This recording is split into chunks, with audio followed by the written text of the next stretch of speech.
வணக்கம். இன்னைக்கு நாம சிந்துபாத்தோட ஒரு செம்ம த்ரில்லான சாகச பயணத்துக்குள்ள போக போறோம். மர்மங்கள் நிறைஞ்ச அந்த மந்திரவாதியின் தீவுல அப்படி என்னதான் நடந்துச்சுன்னு வாங்க விரிவா பார்க்கலாம். கதையை இங்கிருந்து ஆரம்பிக்கலாம். இங்கே கண்கள் கண்டதே மனம் நம்ப மறுத்தது. அடேங்கப்பா, என்ன ஒரு வரி பாருங்க. சிந்துபாத்தும் அவரோட ஆட்களும் சந்திக்க போற நம்பவே முடியாத விஷயங்களுக்கு இது ஒரு சரியான ட்ரெய்லர் மாதிரி. எது நிஜம் எது மாயைன்னு தெரியாத ஒரு பெரிய போராட்டம் இங்கிருந்து தான் ஸ்டார்ட் ஆகுது. எல்லாம் எப்படி ஆரம்பிச்சதுன்னா, அவங்க கப்பல் மெதுவா அடர்த்தியான ஒரு ஊதா நிற மூடு பனிக்குள்ள போகுது. உள்ள போனவங்களுக்கு ஒரே ஆச்சரியம். அங்கிருந்த தண்ணி இளஞ்சிவப்பு நிறத்துல இருந்துச்சு. மரமெல்லாம் தலைகீழா வளர்ந்து நின்னுச்சு. இத பார்த்த உடனேயே அவங்களுக்கு புரிஞ்சிடுச்சு, இது ஏதோ ஒரு சாதாரண தீவு இல்லன்னு. சரி, தீவுக்குள்ள கால் வச்சதுதான் அசல் ஆட்டமே ஆரம்பிக்குது. ஒரு மாதிரி மந்திரிச்ச மாதிரி ஒரு காடு அவங்கள வரவேற்குது. காத்துல என்னவோ கிசுகிசுன்னு சத்தம். அந்த தீவோட உண்மையான ரகசியம் ஒவ்வொன்னா இங்கிருந்து தான் வெளியே வரப்போகுது. அப்பதாங்க அந்த அதிர்ச்சியான சம்பவம் நடக்குது. ஹக்கீம்னு ஒருத்தர் சும்மா சாதாரணமா ஒரு மரத்தை தொட போறாரு. ஆனா அந்த மரம் ஐயோன்னு சொல்ற மாதிரி ஷாக் ஆகி பின்னாடி போகுது. அட என்னடா அதுன்னு பார்த்தா மரத்து பட்டையில இருந்து மனுஷ முகம் எல்லாம் வெளியே வருது.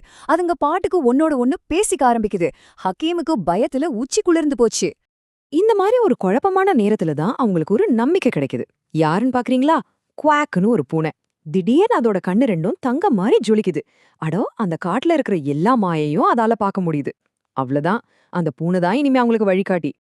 குவாக்கோவோட வழிகாட்டுதலோட அந்த காட்டை தாண்டி போனவங்களுக்கு ஒரு பெரிய சர்ப்ரைஸ் காத்துட்டு இருந்துச்சு. அடேங்கப்பா, மேகத்துக்கு நடுவுல காத்துலயே மிதக்கிற ஒரு கிறிஸ்டல் அரண்மனை பார்க்கவே பிரம்மாண்டமா இருந்துச்சு.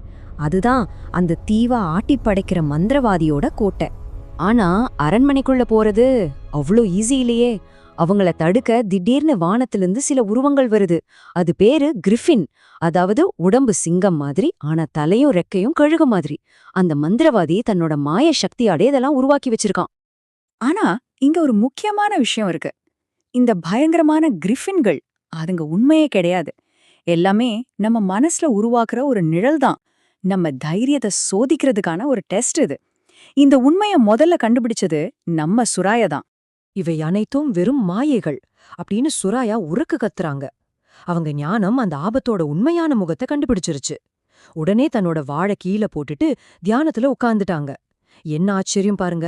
அவங்களோட தைரியத்தை பார்த்ததும் அந்த கிரிஃபின்ஸ் எல்லாம் கருப்பு புகையா மாறி காத்துல கரைஞ்சு போச்சு.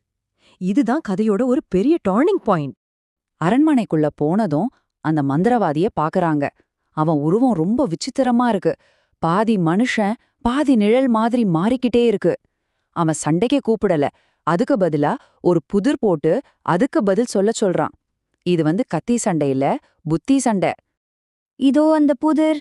காத்துலயே அந்த மந்திரம் புதிரோட வார்த்தைகள் மிதக்குது. அந்த ஒரு கேள்விதான் அவங்க உயிரையே தீர்மானிக்க போகுது. எல்லாருக்கும் ஒரே டென்ஷன். என்ன பண்றதுன்னே தெரியாம முழிக்கிறாங்க. நேரம் போக போக அந்த புதிரோட கொடூரமான சாபம் வேலை செய்ய ஆரம்பிக்குது. பாருங்க, வெறும் 30 செகண்ட்ல ஹக்கீமோட கைகள் கல்லா மாறுது. ஒரு நிமிஷத்துல சுராயாவோட கால்களும் கல்லா மாறிடுச்சு. இன்னும் கொஞ்ச நேரத்துல எல்லாரும் முழுசா கல்லா மாறிடுவாங்கன்ற பயம் அவங்கள தொத்திக்குது. ஆனா கடைசி நிமிஷத்துல நம்ம சிந்துபாத்தோட கூர்மையான அறிவு அந்த சவால ஜெயிக்குது. அவர் மந்திரவாதியோட கண்ண நேருக்கு நேரா பார்த்து சரியான பதில சொல்றாரு. அந்த நொடியே மந்திரவாதியோட கையில இருந்த மந்திரக்கோள் டமால்னு 1000 துண்டா செதறிடுது. அவ்வளவுதான், சாபம் முறிஞ்சு போச்சு. ஆனா கதை இன்னும் முடியல. தோத்து போன கோவத்துல அந்த மந்திரவாதி நெருப்ப கக்குற ஒரு ராட்சச பாம்பா மாறிட்டான். அவன் இருந்த அந்த கிறிஸ்டல் அரண்மனையை இடிஞ்சு விழ ஆரம்பிக்குது. இப்போதான் ஃபைனல் ஃபைட் ஆரம்பமாகுது. அந்த சண்டையோட கிளைமேக்ஸ் எப்படி இருந்துச்சுன்னா, சிந்துபாத் அந்த பாம்போட நேருக்கு நேரம் மோதுறாரு, அதோட கவனத்தை திசை திருப்பறதுக்காக. அந்த கேப்ல நம்ம குவாக் பூனை காத்துல பாஞ்சு அந்த பாம்போட நெத்தியில ஜொலிச்சுக்கிட்டு இருந்து ஒரு நீல நிற ரத்தனத்தை தட்டி பறிச்சிடுது. அதுதாங்க அந்த மந்திரவாதியோட ஒரே ஒரு வீக்னஸ். அந்த ரத்தினத்தை எடுத்ததும் அந்த ராட்சத பாம்பு அப்படியே மணலா கரைஞ்சு போயிடுது. தீவுல இருந்த மொத்த கெட்ட சக்தியும் விலகிடுச்சு. தலைகீழா இருந்த மரம் எல்லாம் நேரா நிக்குது. இளஞ்சிவப்பு நிற தண்ணி மறுபடியும் தெளிவான நீல நிறமா மாறுது. அந்த தீவே திரும்பவும் ஒரு அழகான சொர்க்கம் மாதிரி மாறிடுச்சு. சோ இந்த கதையில இருந்து நாம என்ன கத்துக்கலாம்? உண்மையான வெற்றிங்கிறது வெறும் உடல் பலத்துல மட்டும் இல்ல, எது நிஜம் எது மாயைன்னு பிரிச்சு பாக்குற ஞானமும் சரியான நேரத்துல யோசிச்சு செயல்படுற அறிவுதான் உண்மையான வெற்றி. சரி, அவங்களோட இந்த சாகசம் இதோட முடிஞ்சதுன்னு எல்லாரும் பெருமூச்சு விட்டப்போ கடலுக்கு அடியில இருந்து ஒரு அழகான இசைச்சத்தம் அவங்கள கூப்பிடுது. அது என்னவா இருக்கும்? ஒருவேளை சிந்துபாத்தோட அடுத்த சாகசம் கடலுக்கு அடியில காத்திருக்கா? அத அடுத்த பகுதியில நாம பார்க்கலாம்.